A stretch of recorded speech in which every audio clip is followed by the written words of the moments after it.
Number 5 on this list is Edward Edwards. Edward Edwards, for those who don't know, was an American serial killer who did most of his killing from 1977 to 1996. He has 5 confirmed kills to his name, however he's suspected of several additional murders that were never solved. Edward always had an affinity to crime. In 1955, he actually escaped from jail and went around America robbing gas stations and was at large for 7 years. He became so well known that he actually earned a spot on the FBI's top 10 most wanted list at the time. He also refused to disguise himself during these robberies because he claimed that he wanted to become famous. Eventually, in 1962, he was found and brought in. He was sent to jail, but didn't actually spend too long there considering what he had already done. He was out on parole in 1967, which, as we'll later learn, was a horrible idea. The first known murders that Edward committed were in 1977 when he killed William Lavico and his girlfriend Judith Straub. They were both very young and he took them out into the woods and shot them both with a shotgun. 3 years after this incident, he murdered 2 people again. This time the victims were named Tim Hack and Kelly Drew, and instead of being shot, they were stabbed and strangled. Then in 1996 was his last confirmed murder, that of Danny Law Glockner. This was actually Edward's foster son, and he admitted to killing him for the life insurance policy of $250,000. In an interview, Edward very matter-of-factly owns up to killing Danny and shows zero remorse at all. He goes on to say that he was a schemer, and he'd always been a schemer and was looking for a way to earn a quick buck. He said that he had planned this thing for over a year and had been preparing everything for that long. In the interview, he very carefully lays out everything that happened and does it in a manner that it seems as if he's almost boasting about it. He even talks about how he took his head and threw it into a forest a year later after animals had bitten it off, and he doesn't even blink. Edward Edwards was an extremely sick and twisted man who clearly was not capable of feeling any normal and healthy human emotions. He died in prison back in 2011. Number 4 on this list is Tommy Lynn Sells. Tommy Lynn Sells is right up there as being one of the worst serial killers of all time. The acts that he committed were so gruesome and just plain evil that I can't even begin to understand the level of inhumanity that it would have taken to do it. He was only convicted for 1 murder, which he received the death penalty for, but authorities believe that he committed upwards of 22. Tommy Lynn Sells was known for murdering mothers and their...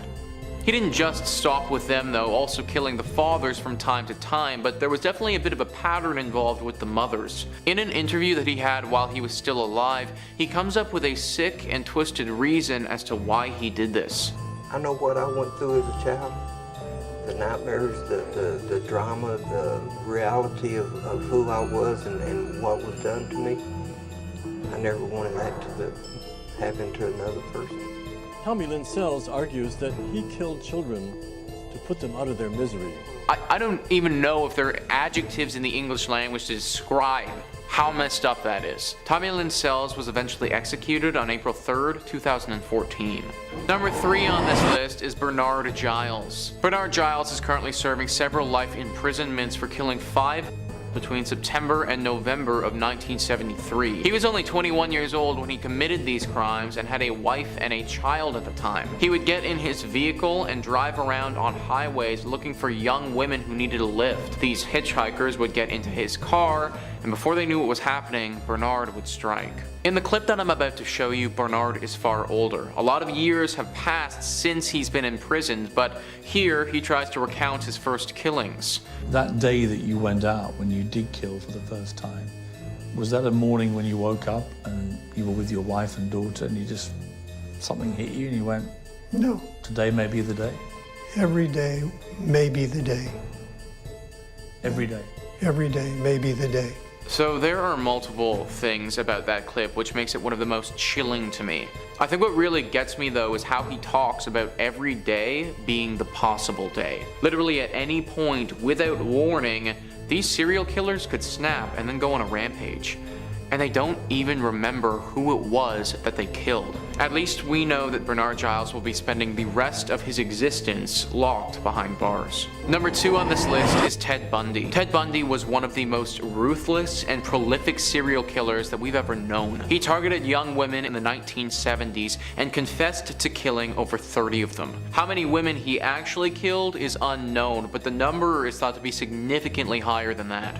He engaged in all types of sick and sadistic stuff, things that I can't get too deep into on YouTube because they were just simply that bad. A member of his own defense team even came out and said Ted was the very definition of heartless evil. Whenever your defense team is coming out and saying that, you know that there's no redeeming you. Bundy died back in 1989 by means of state-sanctioned electrocution. Before he was executed though, Ted Bundy had one final interview. This interview took place in the evening of the day prior to him being executed. Watching this man who killed so many people and knowing that he's going to be executed the following day, there's just this cloud of darkness just that hangs over the whole interview. Ted Bundy described what it was like to kill someone by saying, "I want you to understand what happened. It was like coming out of some kind of horrible trance or dream. I can only liken it to being possessed by something so awful and alien, and then the next morning wake up from it, remember what happened, and realize that basically in the eyes of the law, and certainly in the eyes of God, you're responsible." Now everybody, he may sound almost remorseful in that little excerpt, but do not be fooled. This was a man who had intercourse with the dead bodies of the people he killed. There was truly not an ounce of good in this man at all. Number 1 on this list is Manuel Vela. The crimes committed by Manuel Vela actually happened not too long ago, which makes this whole story that much more scary. Manuel was a 28-year-old man who only a few years ago killed his girlfriend, who was 39 weeks pregnant with his child. Like guys, we are talking about just some of the most sick and twisted stuff ever. After he was finally apprehended, an interview took place. In that interview, he says that the only reason he was with his girlfriend all this time was to eventually kill her, and he had told her this time and time again. Why did you stay with her? Oh, to kill her. So that was your only purpose this whole time? Yes, kill her. And you made it pretty clear to her that that was your whole purpose as well? Yeah. Told everybody, hey, I'm gonna kill you, right? I'm telling him to kill her. So apparently this guy had been telling her about this for years and was planning it this whole time. This is just some insane stuff that is honestly hard to break down. I have no idea how anyone could get to this place or what would cause something like this. Manuel Vela ended up taking his own life in January 2017. Number 5 on this list is Father Urbain Grandier. Father Urbain Grandier was born in 1590 in France and lived until 1634. He became a priest in the town of Loudun in 1617 and was a priest right up until he was burned at the stake in 1634. That's right guys, Father Urbain Grandier's story takes an ugly turn when he's linked to making some serious deals with the devil. Urbain had some negative rumors start to circulate around him in 1629 when he was being accused of sleeping around with a lot of women. It was even thought that he was the father to a son of a married woman, however that was never 100% proven. The slander surrounding his name reached an all-time high when in 1632 allegations of demonic possession started to form. A group of nuns began having very strange and vivid dreams with Urbain appearing in them. They also started acting very funny and not feeling like themselves. It all started with Mother Superior Jeanne d'Agnes. It's written that, unfortunately for the tortured nun, no amount of penance kept her dreams at bay, and soon the other nuns followed in her footsteps.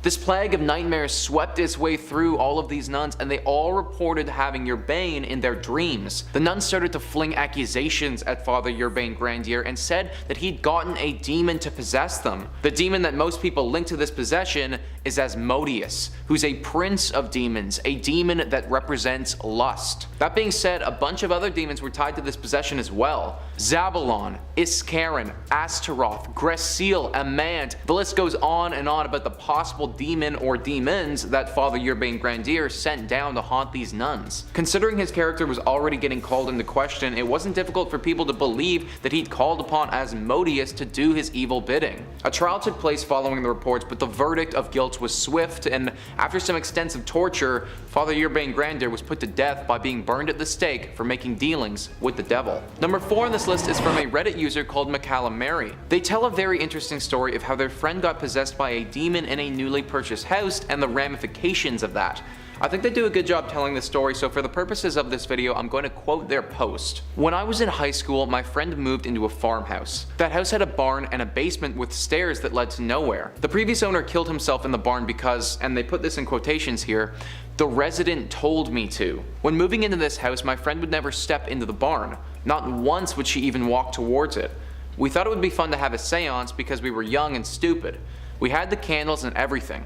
I was sitting next to Katie, the one who lived there, and all of a sudden, when asking if whoever was there could show themselves, Katie then squeezed my hand so hard. The candlelight wavered and she turned her head so slow to meet my eyes.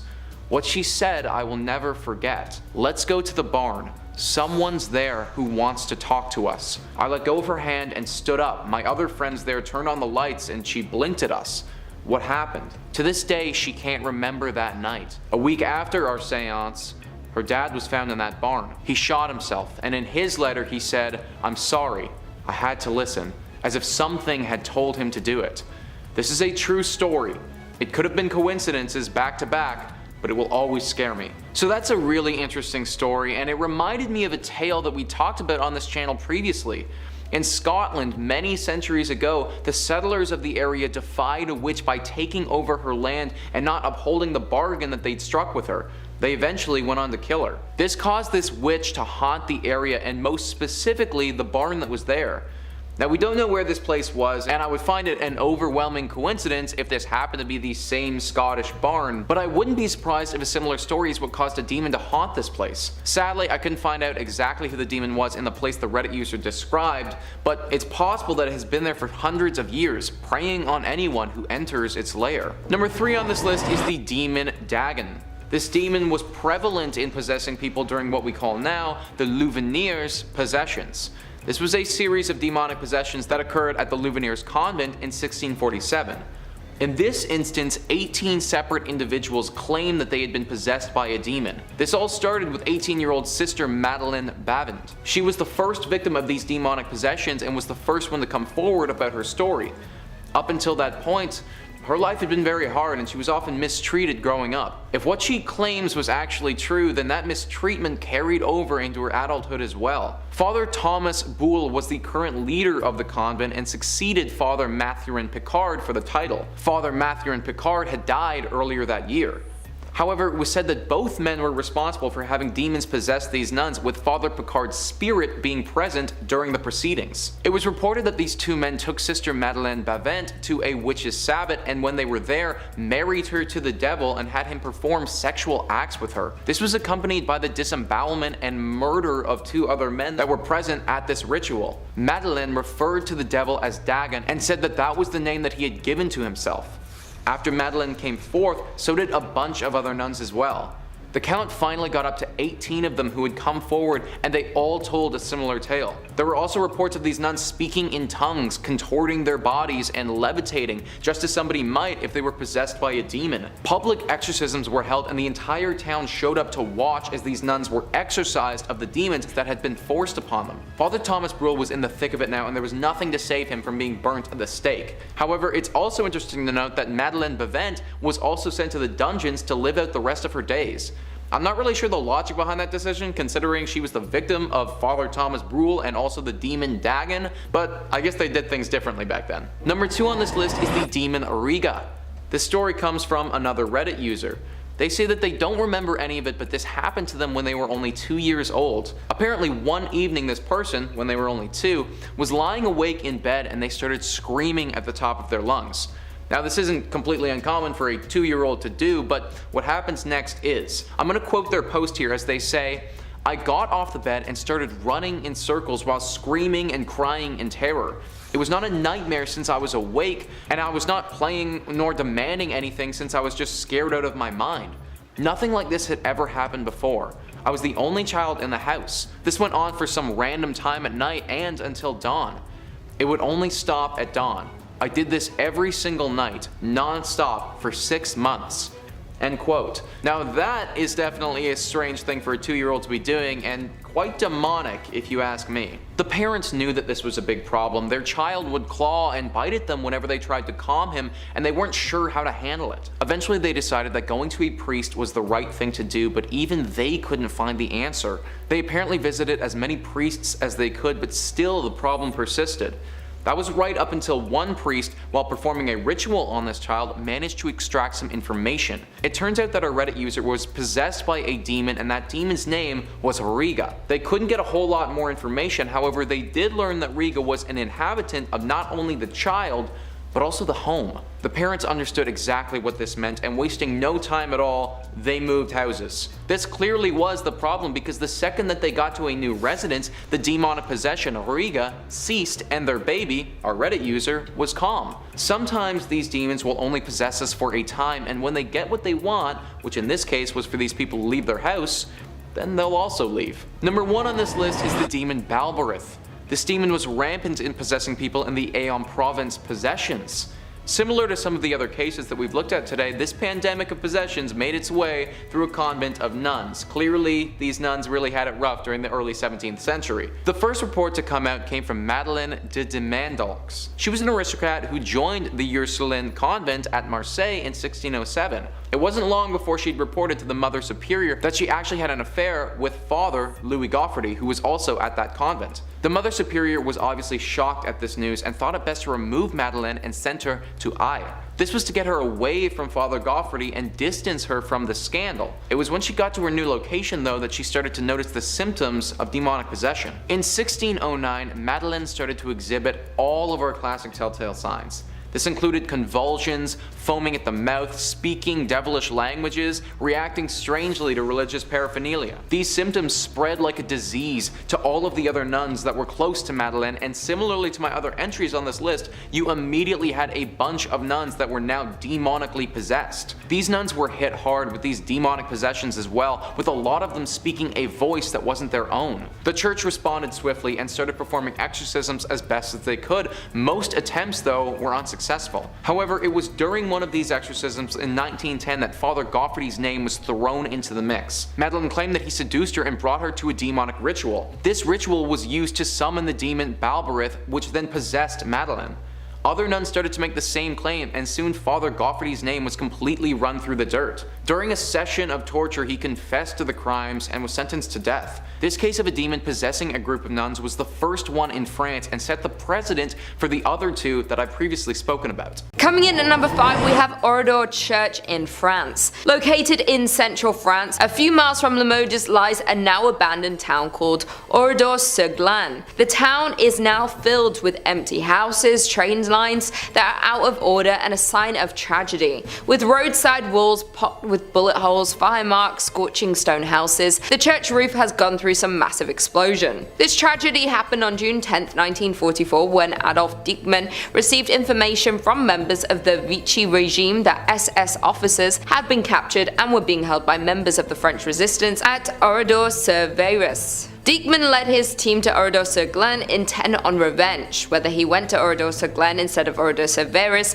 on purpose, or whether he mixed up the two towns because of the similarity in their names, is something we will never know. The men of the village were quickly rounded up, then herded into a variety of surrounding barns and garages, as the women and children were confined to the local church. Then a gas explosion was placed in the church and lit aflame. There was only a handful to survive the tragic accident that happened at the church of this town. With all the lives lost in the church and surrounding town of that night, it is said to be haunted by many spirits. As some witnesses report, as they stand at the church's windows at night, they see the dark spirits of the people who lost their lives walking through the ruined village's deserted streets. Others state they often smell the aroma of burning wood and flesh as it lingers over this abandoned village. Until recently, the new residents would leave gifts along the border of the village of the martyred as a peace offering for the spirits that still haunt the church. In the end, we will never actually know the reason behind the attack upon the Oradour church church on June 10, 1944, though some think there was an evil entity or spirit upon the church that coerced the attack to happen.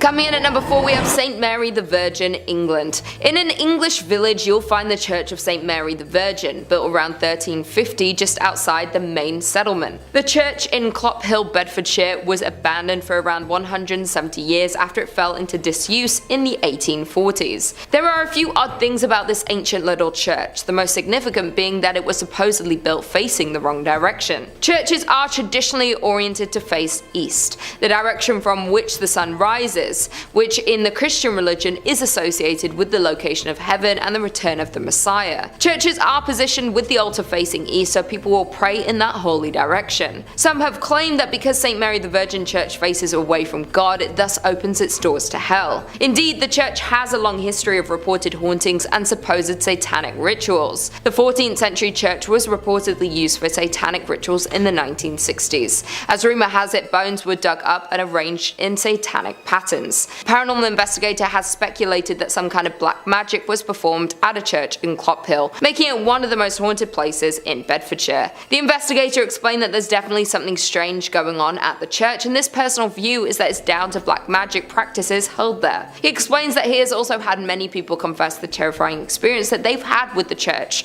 One filmmaker told the investigator that he saw a dark shape that was extremely tall coming towards him. The filmmaker and his colleague ran when he felt something grab his arm, even though he couldn't see anything. Once police arrived to the scene, instead of laughing the claim off, they congested that they've spent a lot of time guarding the abandoned site, as many people experienced the same thing. Over the years, many people have reported seeing strange things near the church, from mysterious hooded monks to tall dark figures. In at number 3, we have Egg Hill Church, Spring Hills, Pennsylvania. Considered one of the most haunted churches known to man, we have Egg Hill Church in Spring Hill, Pennsylvania. The church was built in 1860 and was out of use by the 1920s. The most well-known story about Egg Hill Church is of the great number of people that supposedly lost their lives. This occurred at the turn of the century in the 1800s, when the pastor at the time ended the life of his whole congregation by poison and kept them in the nearby woods. Other stories say that the pastor only ended the life of the people of the parish. He reportedly would end their lives one by one under the mysterious circumstances and got away with it, until the day that he would be discovered, where he would end his own life in the church. Some who have been to the church say they have seen drawings of pentagrams and goats appear on the walls and ceilings,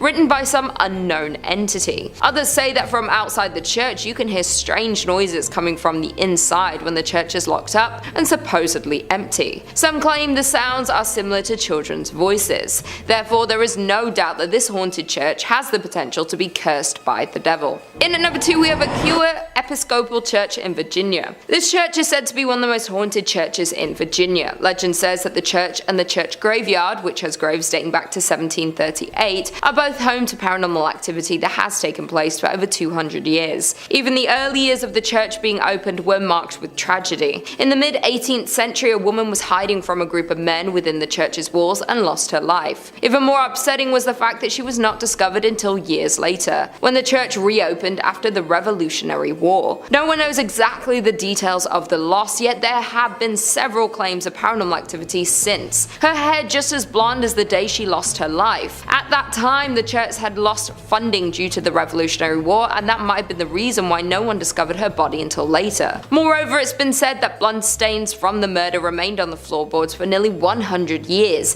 till it was replaced altogether with concrete. Many ghost stories worked their way through the community after the skeleton was discovered. Many parishioners refused to set foot in the church after dark. In the 1900s, people decided to seek evidence of hauntings for themselves. Many returned with chilling tales of having encountered an unfriendly presence. Built before the Civil War, this church is reportedly visited by the ghost of a soldier killed during the conflict. The most haunted part of the building is the church tower. Others claim that the reason for the haunting involves a young woman who was murdered there. The eerie lights and unexplained sounds are reason enough to stay away after dark. Even today, there is plenty of paranormal activity associated with the church grounds. Many visitors have reported hearing footsteps running through the graveyard, accompanied by the sound of a violent struggle. Others claim to see the figure of a young golden-haired woman peering from the balcony window. With all the tragedies and loss of lives that happen within the walls of this church, not to mention the paranormal activity, it's safe to assume that there is some evil spirits and energy cursing the church. And finally, in at number 1, we have St. Columcille, Ontario. Dating back to 1854, 1885, St. Columcille Church was founded and located in the hamlet of Uptergrove. The original frame church was torn down and the present brick edifice was constructed in 1905. This structure sits on a hill far back from the road and can easily be viewed when driving on Highway 12 east from Aurelia. The ghost stories have been spreading since over 100 years ago, classifying the church was haunted, and these tales have been circulated ever since. Today the church is deemed haunted by some local residents and visitors. There have been many reports of ghost sightings, shadowy figures that will suddenly appear, creaking doors and eerie music that will play randomly from the organ. There have also been numerous reports of shadowy sightings of a figure wearing a black hat that floats through the choir area, creating chills for those who had observed it. Mysterious candlelight has been seen flickering from the windows on stormy nights. Many believe the spirit responsible is that of a former priest who, according to legend, pledged to complete a specific number of sermons, though he lost his life before he was able to attain that number. Now some churchgoers say he is returning to fulfill that promise.